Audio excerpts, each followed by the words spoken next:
Welcome back. In this video, you'll see how your childhood beliefs influence your adult decisions. Right now, you might be thinking, well, I have a pretty good handle on my thoughts. I'm a happy person and I love my life. So let's take a look at how your beliefs are affecting your life unconsciously. Let's talk about the day-to-day mind clutter that creates your negative self-talk that's so far below your radar, you probably aren't even aware of them. You'll remember from the first video, I explained how your conscious and your subconscious mind works. Here's an illustration to put that into perspective. If you think of an iceberg, the tip of the iceberg represents your conscious mind. It's only 12% of what's on the surface. In other words, what you're aware of about what you're thinking. The bottom of the iceberg, the part that's below the surface, represents your subconscious mind, which is 88% of your thoughts. The thoughts coming from your subconscious mind are continuous, 24/7. All your beliefs based on the thoughts you're thinking are continuously running through your mind. Let's say you have a goal to lose weight, and your conscious mind believes you can accomplish your goal, but your subconscious mind is full of negative beliefs about your success. So now your conscious and your subconscious thoughts compete for the outcome of your goal every single time. Can you see how your goal might lose something in the journey? Can you see how your goal to lose weight is not about willpower, but all about transforming your thoughts that create your belief about whether you will or won't succeed in your goal? There's a lot of information on this slide, and your mind will be tempted to read while I'm talking. That makes this a perfect time to pause the video and read it over, and then resume the video.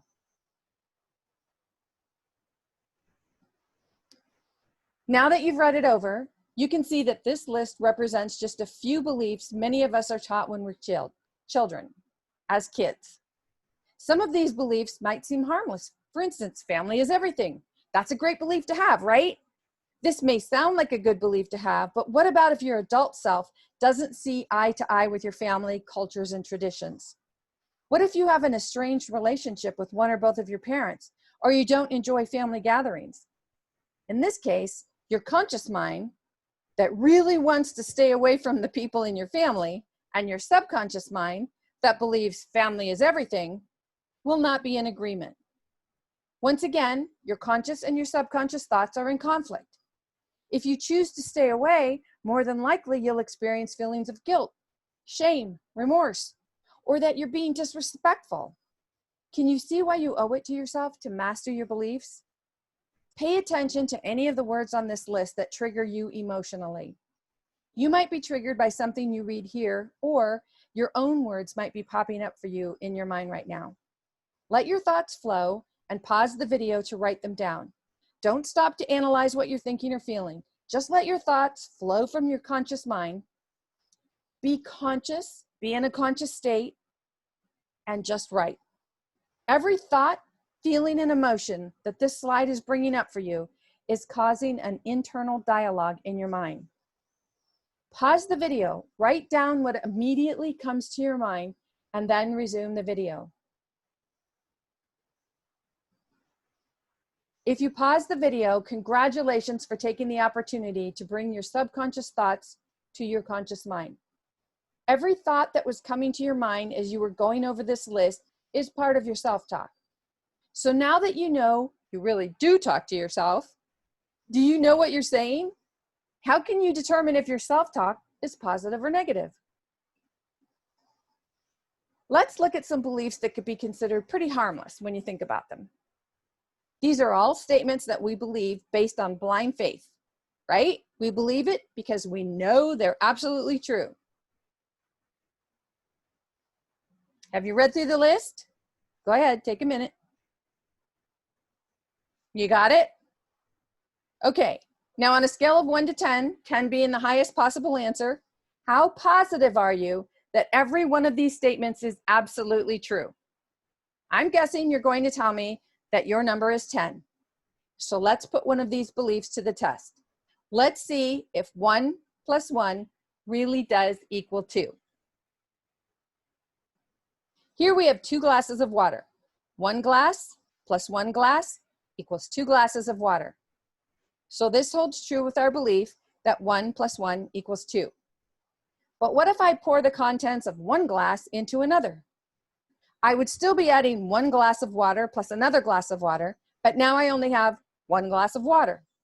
So in this instance, 1 glass of water plus 1 glass of water equals 1 glass of water. In this example, we can begin to see how much of what we believe to be absolutely true could be open for debate. Did you find yourself saying, yeah, but, and then trying to come up with a valid reason that this example is wrong? If so, this is a perfect example of how your mind works over time to accept or deny what we hear, learn, and see. If our mind can't find an answer from past memories, it will immediately try to find a reason why the information is wrong. And that's why we feel conflict within ourselves. When we hear, learn, or see something that has a strong emotion attached with it, the disbelief becomes even stronger.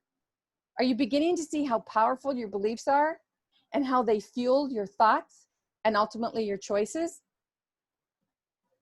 As children, we look to our elders for guidance. Our parents, grandparents, older siblings, teachers, and social media all have an influence over our beliefs. Everything we formed a belief around leaves us with a memory that has either a negative or a positive feeling and emotion. The term heterosuggestion means suggestions from another person. As children, we're usually powerless when faced with the suggestions of others. We simply don't know any better. In all ages and in every part of the world, the power of suggestion has played a dominant part in the life and thought of humankind. Politics, religious beliefs, and cultural customs all flourish and perpetuate themselves through the power of heterosuggestion. Some of us had parents who were loving and encouraging, and some of us had parents who lacked the loving and nurturing that children need and may have experienced a traumatic childhood. Every experience, whether positive or negative, created a belief. Every belief is associated with a thought, and every thought is associated with a feeling and an emotion.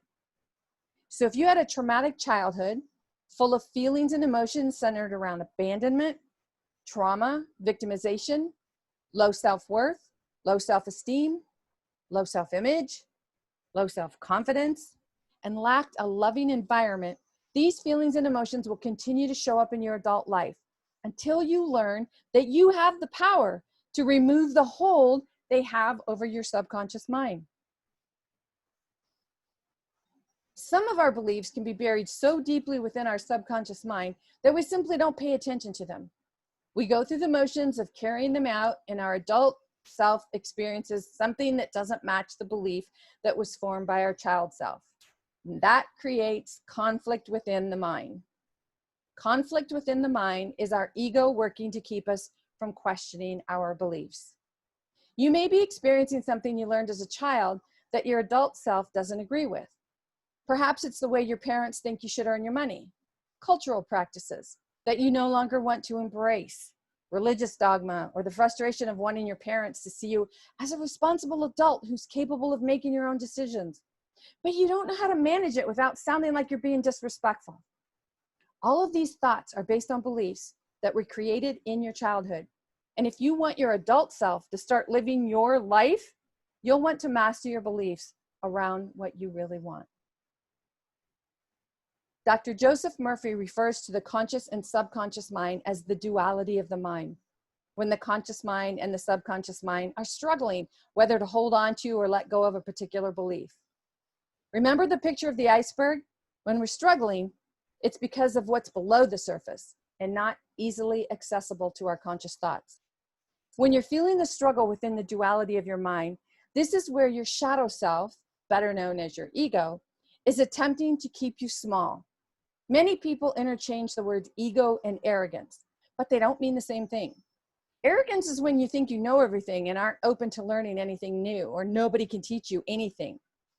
Ego is that part of our mind that wants us to keep doing everything the same way that we've always been doing it and the way that we were taught, because that's what we know. When we try to step out of something and do something different, ego says to us, are you sure? Wait a minute, let's think about this. I'm looking back in our history. I'm looking back in the memories of our mind, and I don't see that you've done this anywhere. Are you really sure this is what you want to do? And it'll create fears and doubts.